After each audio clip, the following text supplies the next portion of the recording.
Hi കൂട്ടുകാരെ, പുതിയൊരു വീഡിയോയിലേക്ക് എല്ലാവർക്കും സ്വാഗതം.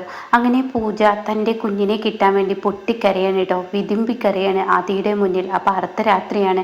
ഈ രാത്രിയെങ്കിലും ആദി എൻ്റെ കുഞ്ഞിനെ എടുത്തു കൊണ്ടുപോവാ എന്ന് ആദിയോട് ആവശ്യപ്പെടുമ്പോൾ പൂജയുടെ ആവശ്യപ്രകാരം ആദി തൻ്റെ കുഞ്ഞിനെ എടുക്കാൻ തൻ്റെ ചേച്ചിയുടെ മുന്നിലോട്ട് പോവാണ് കേട്ടോ, ആമിയുടെ മുന്നിലോട്ട്. അപ്പോൾ ഒരു സൈഡിൽ മുത്തശ്ശി കിടന്നുറങ്ങുന്നുണ്ട്, ഒരു സൈഡിലാണെങ്കിലോ ഗോമതിയും ഉണ്ട് കേട്ടോ. അങ്ങനെ കുഞ്ഞാണെങ്കിലോ ഇങ്ങനെ ഉണർന്ന് കിടക്കുകയാണ്. ആമിയാണെങ്കിലോ തൻ്റെ കുഞ്ഞാണെന്ന് കരുതി തൻ്റെ കുഞ്ഞിനെ ഇങ്ങനെ ആട്ടിക്കൊണ്ടിരിക്കുന്നുണ്ട് കേട്ടോ. അങ്ങനെ ആദി പതുക്കെ പതുങ്ങി വന്ന് ഒരു പൂച്ചയെ പോലെ പതുങ്ങി വന്ന് തൻ്റെ കുഞ്ഞിനെ നെഞ്ചോട് ചേർത്ത് പിടിച്ച് പതിയെ ആ റൂമിനുള്ളിൽ നിന്ന് വെളിയിലോട്ട് വരികയാണ് കേട്ടോ. ഈ സമയം പരശുമാമൻ പിറകെ നിൽക്കുന്നുണ്ടെന്നുള്ളത് ആദി ശ്രദ്ധിക്കുന്നില്ല. അങ്ങനെ ആദി പൂജയുടെ അടുത്തോട്ട് തൻ്റെ കുഞ്ഞിനെയും കൊണ്ട് തൻ്റെ മകളെ കൊടുക്കാൻ വേണ്ടി ഓടി ചെല്ലാണ് കേട്ടോ. ഈ സമയമാണെങ്കിൽ പരശുമാമൻ ആദി എന്ന് പറഞ്ഞ് പിറകെ നിന്ന് വിളിക്കുകയാണ്. അതോടുകൂടി തനിക്ക് ഉത്തരം നൽകാൻ കഴിയാതെ ആകെ പകച്ചു പോവാണ് കേട്ടോ. തൻ്റെ കുഞ്ഞിനെ തൻ്റെ ഉള്ളിലോട്ട് ഇങ്ങനെ തീർത്ത് പിടിക്കാൻ കേട്ടോ. ഈ സമയം കുഞ്ഞൊന്നും മിണ്ടുന്നില്ല.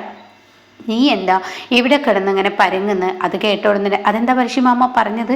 നീ എന്താ ഇവിടെ ഇങ്ങനെ ചുറ്റുവളയെന്ന്? എനിക്ക് മനസ്സിലായിട്ടോ, എന്നെ ആരും കബളിപ്പിക്കാനൊന്നും നോക്കണ്ട. ഇത് കേൾക്കുന്ന ആദി, അതെന്താ പരശുമാമ, ഞാൻ എന്ത് കബളിപ്പിച്ചു എന്നാ പറയുന്നത്? എന്നെ ആരും കബളിപ്പിക്കാൻ നോക്കണ്ട. എന്നെ നോക്കിയാൽ അത് നടക്കത്തില്ല കേട്ടോ, അത് നടക്കില്ല, അതിന് ഞാൻ സമ്മതിക്കില്ല. അത് കേൾക്കുന്നതിനോടുകൂടി വീണ്ടും ആദി ചോദിക്കുകയാണ്, എന്ത് കളിപ്പിച്ചു എന്നാ പറഞ്ഞത്? അല്ല, നമ്മൾ ഇവിടെ എത്ര ആളുണ്ട്? അപ്പോൾ പരശുമാമൻ്റെ കണ്ണിലിങ്ങനെ ആ ഒരു ഐസിൻ്റെ ആ ഭാഗത്ത് ആ റൂമിനുള്ളിൽ ഇങ്ങനെ ആദി ഈ കുഞ്ഞിനെയും പിടിച്ചു വരുന്ന ആ ഒരു രൂപം വീണ്ടും കാണുക കേട്ടോ. കാരണം മദ്യപിച്ചിരിക്കുകയാണ്. അപ്പോൾ ആദ്യം കുഞ്ഞിനെ പിടിച്ചു വരുന്ന 2-3 ആളായിട്ടൊക്കെ ഇങ്ങനെ തോന്നുന്നു കേട്ടോ. അങ്ങനെ പരശുമാമൻ പറയാൻ, നമ്മളിവിടെ ചുറ്റും 5 പേരില്ലേ?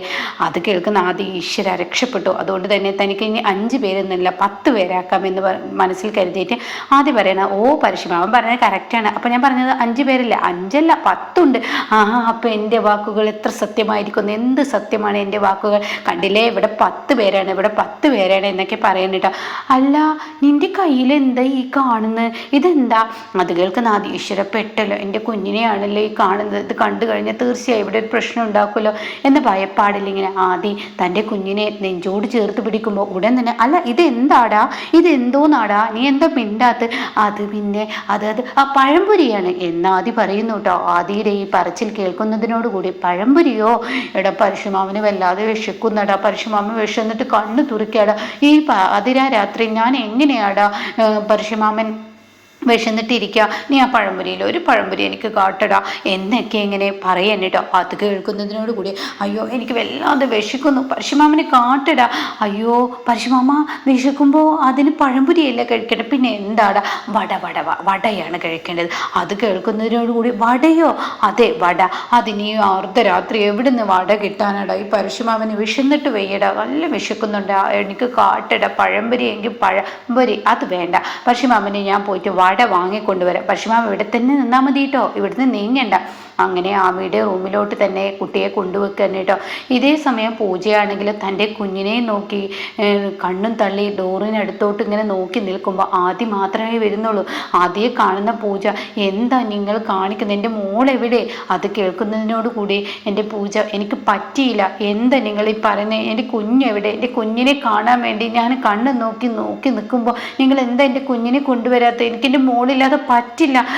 എൻ്റെ മോളെ, നീ ഒന്ന് എന്നോട് ക്ഷമിക്കുക. അവിടെ ഞാൻ കുഞ്ഞെടുത്ത് വരുമ്പോൾ പരശുമാമ അവിടെ ഉണ്ടായിരുന്നു, ഗോമതിയും ആമി ചേച്ചിയും ഒക്കെ അവിടെ കിടന്നിറങ്ങുന്ന സമയത്ത് ഞാൻ എങ്ങനെ ഈ കുഞ്ഞുമായി വരാനാണ്? നീ എന്താ എൻ്റെ മാനസികാവസ്ഥ മനസ്സിലാക്കുക? എനിക്കതൊന്നും പറഞ്ഞാൽ പറ്റില്ല. എൻ്റെ മോളെ എനിക്ക് ഇപ്പം കാണണം, എൻ്റെ പൊന്നു മോളെ, എൻ്റെ മാനസികാവസ്ഥ ഒന്ന് മനസ്സിലാക്കുക. ഇപ്പം എന്തായാലും എനിക്ക് കൊണ്ടുവരാൻ കഴിയില്ല. നാളെ നമ്മൾ ഡിസ്ചാർജ് ആവുമല്ലോ, വീട്ടിൽ ചെന്ന് കഴിഞ്ഞാൽ നിൻ്റെ മോളെ നിനക്ക് തന്നെ ഞാൻ തരാം. എൻ്റെ ആദ്യം ഇവിടുന്ന് നടക്കാത്ത അവിടുന്ന് നടക്കില്ല. വെറുതെ എന്നെ ഓരോ ആഗ്രഹങ്ങൾ പറഞ്ഞ് എന്നെ കൊതിപ്പിക്കില്ല. എൻ്റെ കുഞ്ഞിനെ തിരിച്ചു തന്നേക്കും, മതി ആദ്യം ഈ കളി നിർത്ത്. അത് കേൾക്കുന്നതിനോട് കൂടി ആദ്യം പറയണം, എൻ്റെ പൂജ, ഞാൻ പറയുന്നത് കേൾക്കില്ലേ? എന്നെ ഇങ്ങനെ മനസ്സ് സങ്കടപ്പെടുത്തല്ലേ, ഞാൻ കഴിയാത്തത് കൊണ്ടല്ലേ ഞാൻ മോളെ കൊണ്ടുവരാത്ത. എൻ്റെ മാനസികാവസ്ഥ ഒന്ന് ആക്ക്. നാളെ പരശുമാമൻ എന്തിൻ്റെ പേരിൽ എന്തൊക്കെ പ്രശ്നങ്ങളാണ് ഉണ്ടാക്കുക എന്ന് പറയാൻ പറ്റത്തില്ല എന്ന് പറയുമ്പോൾ പൂജ തൻ്റെ ആ മനസ്സിലുള്ള സങ്കടം എല്ലാം അടക്കി പിടിക്കാൻ കേട്ടോ. പിന്നീട് പിറ്റേ ദിവസം ഗൃഹപ്രവേശനാണ്. അതായത് ആമിയും ദത്തനും കൂടി ഒരു വണ്ടിയിൽ ഇറങ്ങുന്നുണ്ട്. അതുപോലെ തന്നെ ആദിയും പൂജയും കൂടി ഒരു വണ്ടിയിൽ, മുത്തശ്ശിയും ഗോമതിയും ഇവരുടെ വണ്ടിയിലുണ്ട്.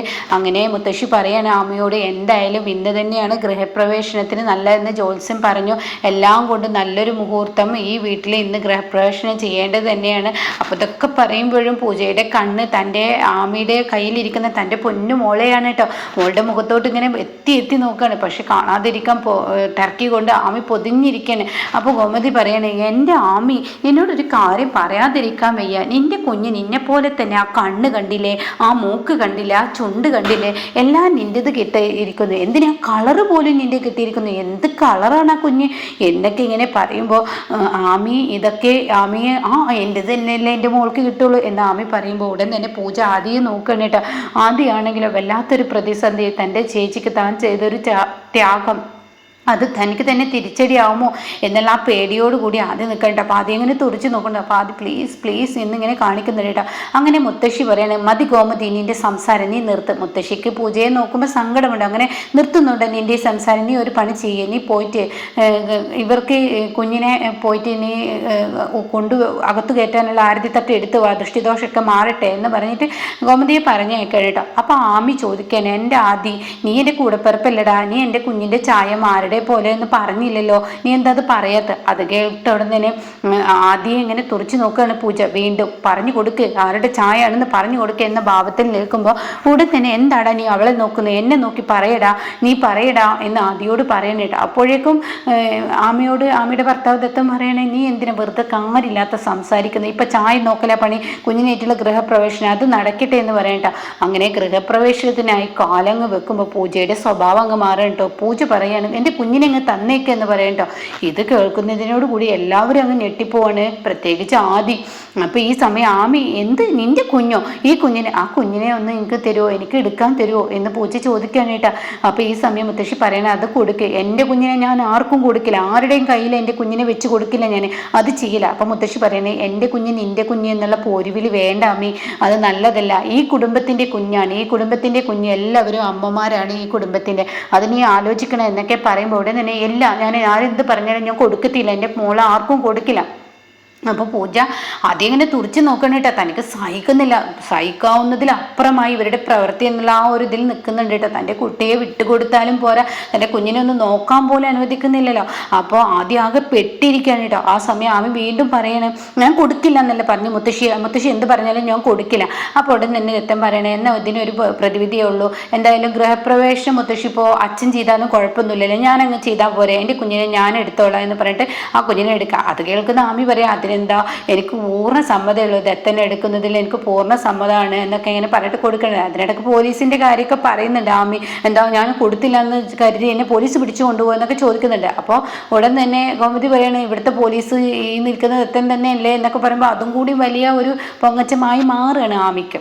അങ്ങനെ ദത്തൻ മനഃപൂർവ്വം കുഞ്ഞിനെ എടുക്കുമ്പോൾ പൂജയ്ക്ക് തൻ്റെ കുഞ്ഞിനെ കാണാനുള്ളൊരു അവസരം ഉണ്ടാക്കണം കേട്ടോ. അങ്ങനെ പൂജ തൻ്റെ കുഞ്ഞിനെ ഇങ്ങനെ എത്തി നോക്കണം. അങ്ങനെ ദത്തനാണ് കുഞ്ഞിനെയും കൊണ്ട് ഇങ്ങനെ കയറ്റി കൊണ്ടുപോകുമ്പോൾ ആമിയാണെങ്കിൽ സന്തോഷവതിയായി പോകുന്ന പൂജ സങ്കടപ്പെട്ട് നിൽക്കുകയാണ് കേട്ടോ.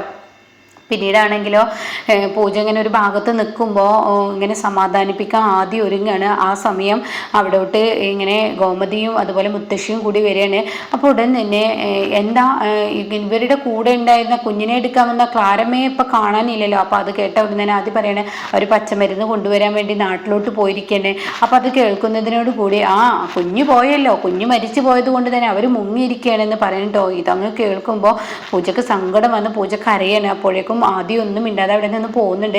അപ്പോഴേക്കും ഗോമതിയോട് മുത്തശ്ശി ഇങ്ങ് വന്നേന്ന് പറഞ്ഞിട്ട്, നീ പറയുന്ന വാക്കുകൾക്ക് നിന്റെ ചെവിടത്തിട്ട് ഒന്ന് തരികയാണ് വേണ്ടത്, എന്നാൽ ഞാൻ മുഖത്തടിക്കാത്തത് എൻ്റെ മര്യാദ, ഇന്നത്തെ ഒരു ദിവസം നല്ലതായതുകൊണ്ട്, അതുകൊണ്ട് ഇനി മേലല്ല അവളെ സങ്കടപ്പെടുത്തുന്ന ഇങ്ങനെയുള്ള കാര്യങ്ങൾ പറഞ്ഞ് എൻ്റെ സ്വഭാവം മാറുമെന്ന് പറയുമ്പോൾ പൂജ ഒരു സൈഡിൽ നിൽക്കുന്നുണ്ട് കേട്ടോ.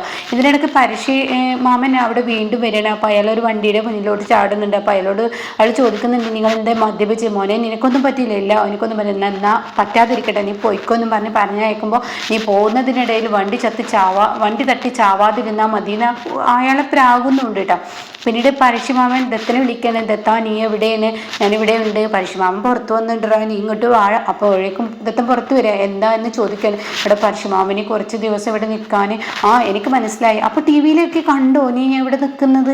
നീ അറിഞ്ഞോ?